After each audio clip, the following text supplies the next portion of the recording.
notion de finitude maanaam àdduna amul loo xamante ne voilà comment on dit encore yaata ba nang quoi tu peux faire ce que tu veux il se passera rien c'est aussi pareil pour la forêt pour les arbres ak rôle bi ñu joué ci environnement bi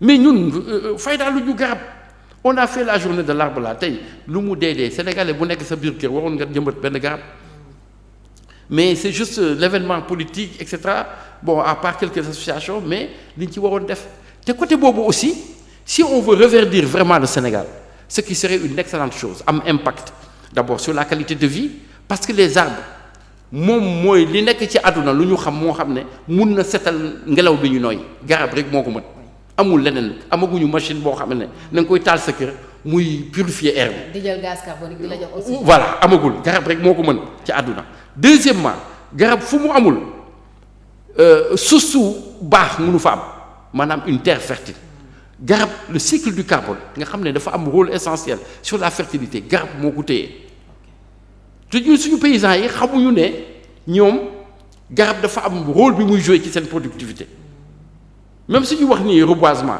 da ngay xool waa àll bi bokkuñ ci de pour l'essentiel waa taax yi ñoom ñooy reboiser. dañuy préférer espace yooyu ñu ne. voilà ba pare nag en matière même médicinale de pharmacopée am na ay espèces forestières yoo xamante ne ñu ngi commencer disparaître ci àll bi mais même paysans yi nga xam ne suñu mbokku béykat yi koy utiliser ñoom sax duñ ko jëmbataat parce que amuñ ci conscience bon donc affaire u géej gi pour reprendre encore une fois il faut ñu am ay règles ba pare nag jublu ci pisciculture FAO rapport am boobu loolu la wax nee na non seulement suñu géej gi danañ toog ba pour am ci jën dana jafe mais suñu jubluwul ci pisciculture jën bi nga xamante ne moo ñuy indi 60% protéines yi ñu soxla parce que ñun duñu lekk yàpp fii sénégalais bu nekk ñaata kilo yàpp ngay utiliser par année soo defee moyenne bi taxu koo bari parce que yàpp dafa cher parce que loolu aussi beneen manche la beneen défi la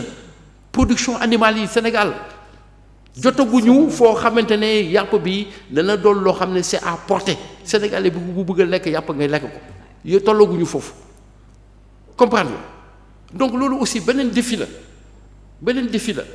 de telle sorte que daal man daal je pense que suñu yéene ak suñu li ñu namm mooy autorité yu bees yi ñu gën a ubbeeku gën a am njort bu baax ci nit ñi encore une fois man sama bopp taxumaa wax man maa ngi ci leneen man wax dëgg yàlla man j'ai servi mon pays parce que pendant 12 ans au niveau de l'État central joxe naa li ma mënoon dama bëgg a jublu ci yeneen maanaam ay création d'entreprise apporter aussi de ce côté-là de l'innovation dans certains domaines et puis pouvoir employer des gens mais sénégalais yi bëri nañu ci àdduna bi bëri nañu biir Sénégal lu ñu mën a indi su fekkee ne dañ la dënk réew mi da nga war a ubbi da nga war a chaque jour ngay woote ku am xalaat bu rafet ku am loo xamante ne mën nga ko dimbale Sénégal ma porte est ouverte ñëwal maa ngi nii maay président de la République. c'est clair le message est passé. voilà ñu ngi lay gërëm docteur Boubacar Mbodj. voilà bëggoon naa wax tuuti nag ci affaire érosion côtière bi. justement temps yi gis nañu surtout au niveau de Jifeer. dégâts yi fa am.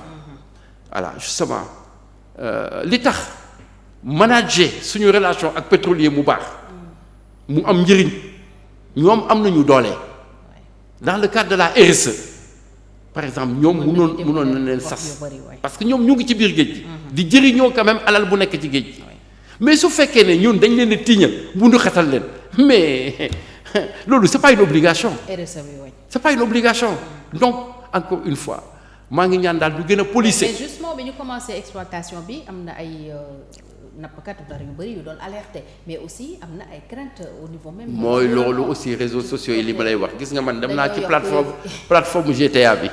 gis nga plateforme GTA bi.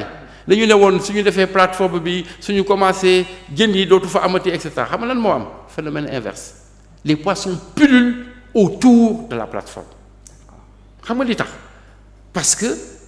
activité bi am ci plateforme bi dafa tax température ndox mi gën a maanaam ndox mi foofu la gën a tàngee résultat des courses ça a attiré tout un tas de poissons te xam nga ne sax ci biir géej gi même les crustacés suñu gisee rek fu ñu mun a laqatu dañuy ñëw. moo tax bateau yeeg yu yàqu yeeg yooyu amoon nañ fi sax programme avec la mairie pour prendre toutes les voitures qui a dugal ko ci géej gi. donc loolu moo am au point que BP ak ses partenaires ont été obligés de mobiliser la marine pour ñu surveiller pour que ñoom à 500 mètres ñu bañ a dugg ci plateforme bi malgré ça dañuy def ay incursions. nappkat yi mais BP jël na engagement pour defal leen beneen zone de nidation maanaam jël ay récifs ay oto yu yàqu ay kii def yu mel noonu à côté. pour que ñoom voilà mu am même effet bi. voilà bon Sangomar aussi dëgg nañ ñu wax ne way puits de pétrole yi moom moo indi érosion côtière bi yàgg na dans les îles du Saloum moi je connais très bien je suis du coin.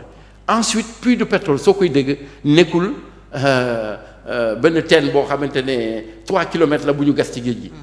C'est de petits tuyaux qui font à peu près allez on va dire maximum 60 centimètres ñoom ñooy dugg dem ci biir donc c'est pas ça le problème.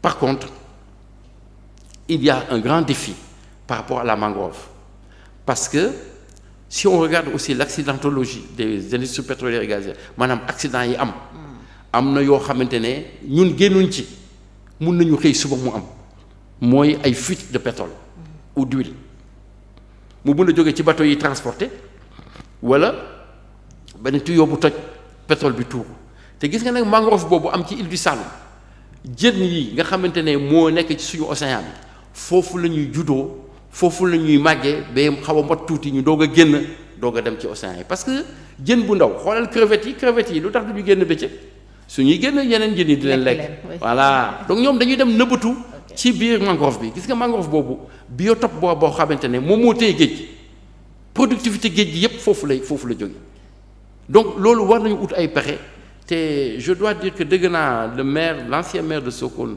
ñu koy wax Petit Gueye benn jour di def benn proposition moo xam ne ça m'a intéressé maa ngi ciy liggéey ba xam maanaam nan la ñu mun a assurer suñu mangrove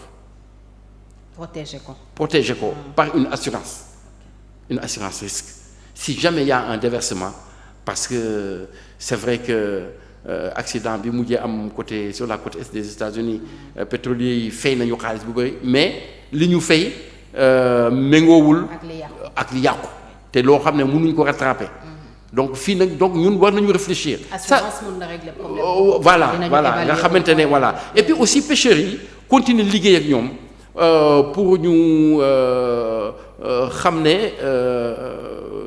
exploitation pétrole ak gaz bi d'abord mun na leen indi dara ci seen gox muy benn te loolu ñun ñoo ci war a liggéey comment les flux financiers du pétrole et du gaz peuvent aider le développement local waxuma kese ñoom foofu muy gis muy Sangomar Jifeer côté yooyu île du Saloum wala Saint-Louis mais pour toutes les localités du Sénégal nan lañu ñun ci suñu politique ñu mën a diriger alal boobu pour mu aider au développement local loolu suñu défi la ñun ci suñu bopp mais également de plus en plus affaire pisciculture bi qu'on puisse passer à l'échelle.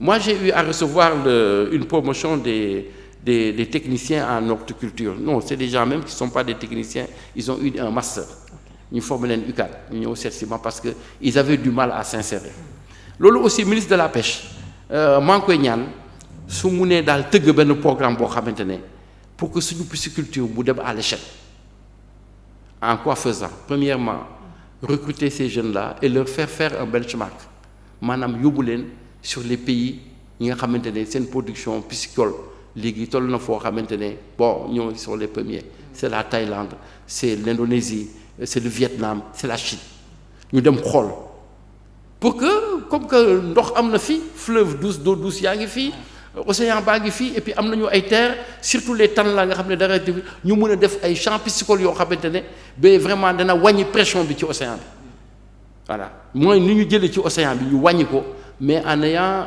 disons une production piscicole qui soit à l'échelle loolu daal c'est un grand défi en matière de sécurité alimentaire mais aussi en matière de protection de l'océan. Oui, comme ñi souveraineté la ñu woote certainement dinañu ci bàyyi xel. voilà loolu daal c'est je suis pas nag technicien dans le domaine. Oui. mais bon. mais c'est lié.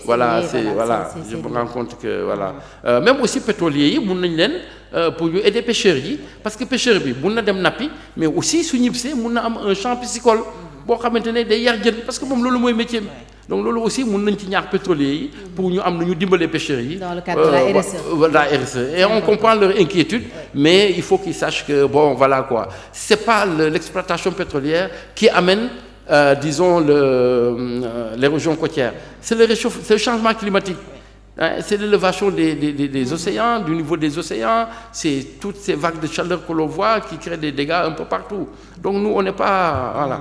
Et puis, li ñu def à Saly, en termes de stabilisation côtière, lutter contre le changement climatique, mun nañu fexe def ko Jifeer, def ko Saint-Louis aussi, où ces problèmes-là se posent. C'est important jërëjëf ñu ngi lay gërëm ak Tëngéej gi ñoom tam ils sont assez menacés. ñu ngi lay gërëm waa Tëngéej oui Bargny aussi. j'ai vu l'autre semaine que voilà ñoom aussi ils ont reçu. donc problème bi wër na Sénégal. voilà il serait bien ñu jël. voilà mais ça coûte cher la stabilisation voilà taxaw di gis géej gi di lekk. non Pointe Sangomar bi sax dem na yàgg na loolu. parce que ça Pointe Sangomar benn langue la comme langue de Barbarie. gis nga ni mu demee noonu Saint-Louis mais foofu noonu la meloon bien que kenn dëkku fa. mais après érosion bi dafa ñëw dagg ko ci digg. partie bu ndaw bi desoon ci cat bi moom dem na yoonam te day continuer. donc c'est un patrimoine la Pointe de Sangomar c'est un patrimoine. tu vois on l'a perdu comme ça. Donc voilà les défis sont importants. mais encore une fois nous sommes une nation. nous sommes nés dans cette terre-là. nous y croyons nous aimons cette terre. il faut que chacun d'entre nous ait le courage de penser que les ambitions qu'il a pour le Sénégal, son voisin aussi l'a autant que lui. Et qu'on puisse ouvrir les portes à tout le monde, qu'on puisse travailler davantage dans l'unité et la cohésion nationale pour relever les défis qui sont devant nous. Et ils sont nombreux. Ils sont nombreux. Moi, quand je vois les jeunes, je vous assure que j'ai peur. Vous allez dans la banlieue, à Keur Massar, à Guinaw Rail, à Thiaroye, vous voyez cette foule de jeunes. Tu te dis, tous ces gens, il faut les éduquer, il faut leur donner un boulot. Voilà. Et ça, c'est de grands défis. C'est de grands défis. Et moi, donc, j'appelle tout le monde, opposition, pouvoir, tout le monde, bon, à mettre de l'avant un peu, voilà, les intérêts supérieurs du pays, quoi. Et puis dépasser. Motion de censure. Non, bon, je sais pas. Lolo aussi, xam na lu ko am dafa am lu ko indi peut-être.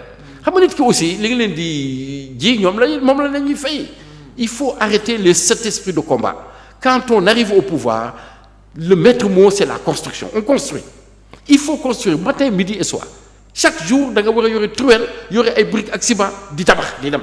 ñi fi ne gisoon nañ ci loolu lañ nekk. non waxuma loolu mais dama ne. dañ ko war a privilégier au profit de defante bi. defante bi dafa commencer bëri. Et puis c'est pas bon pour eux, c'est pas bon pour le pays, mais surtout c'est pas bon pour eux. Voilà. Tout ce qui se fait doit se faire dans la sérénité. Que la justice, ils sont spécialisés dans ça. S'ils disent que Madame Thiam est fautive, voilà, ñu jël sanction yi war ñu teg la ko jarul sax coow quoi. Mais vraiment cette atmosphère-là dans laquelle le Sénégal reste plongé, c'est pas bon pour nous, ce n'est bon pour personne, ce n'est pas bon pour l'image du pays et c'est pas bon aussi pour nos efforts collectifs pour le développement quoi.